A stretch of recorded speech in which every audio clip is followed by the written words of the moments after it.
Tyson would have killed Bruce Lee in a street fight? Hmm. Well, that is what one viewer stated to me in a response to a video that I had done. Mike Tyson would have killed Bruce Lee in a street fight. Now, I've said this before. I'm going to say it again. And this may hopefully be the last time that I say this. And I just did a video not too long ago based on a statement that another person asked me about how would Bruce Lee have done against Muhammad Ali. I'm going to say the same thing as it relates to Mike Tyson, heavyweight champion of the world, former. I love Mike Tyson. I love Bruce Lee. Both of them unique in their own right. I love them both for what they have contributed to the world of boxing and martial arts. Mike Tyson loved Bruce Lee. I do know this. I've heard him say that. Now, Mike Tyson had an immense respect for Bruce Lee, as I said, Bruce Lee had for Muhammad Ali. So I honestly don't believe in this day and time, if you were to ask Mike Tyson right now today, hey Mike, could you have beat Bruce Lee? I don't think he would directly answer that question. I may be wrong, but I don't think that he would directly answer that question by saying, oh, I would have crushed him, I would have smashed him. Because Bruce Lee is a household word. He is also a household legend amongst many people, and he spans many generations since his introduction into the world of martial arts for most of us. And I believe that most people who are professional fighters, boxers included, to include Sugar Ray Leonard and various other ones who have spoke highly of Bruce Lee, I don't think they would stand to gain anything by saying now, this many years removed, oh, I would have beat Bruce Lee, I would have crushed him, and so forth. Because I believe most of them have a genuine respect for Bruce Lee and Bruce Lee's contribution to the martial arts again. And it says a lot about their character, which is very great. Sugar Ray Leonard again included, because he spoke very highly about Bruce Lee, and Mike Tyson as well. So as far as Mike Tyson killing Bruce Lee in a street fight or beating him really bad in a street fight, it's just another senseless discussion. Because again, you're talking about the purpose behind why we do what we do, called martial arts. It's not about who can beat who. It's not about who is better than who. That seems to be the narrative in America, and has been for many decades, about this guy's better than that guy, and this guy is no good, and I can whip him on any given day, and so on and so forth. Doesn't that sound like ego?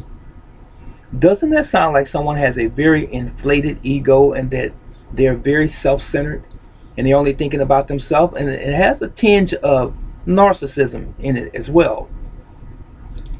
As I said, I have a great deal of respect for Mike Tyson, and I believe that Mike Tyson is very intelligent. And if you were to ask him the question about Bruce Lee, he would have given Bruce Lee his proper due. He may have even said or make the statement that, oh, Bruce Lee was too fast. Okay? So now, taking the microscope off of Bruce Lee and Mike Tyson just for a moment, and just saying a person who's a heavyweight, thick, powerful fighter, that's a boxer, hypothetically speaking, and if it were Bruce Lee in front of him, both have advantages and both have disadvantages. On any given day, that fight could go to either individual. The person who has the weight and the power, I don't believe, would be on the level of the person who has the lighter weight and the speed and the skill. I don't believe that in most instances. Anything can happen though, all right?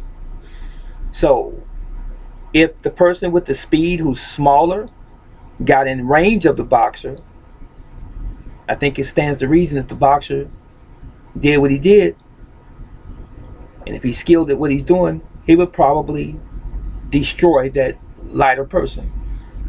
But on the other side of the coin.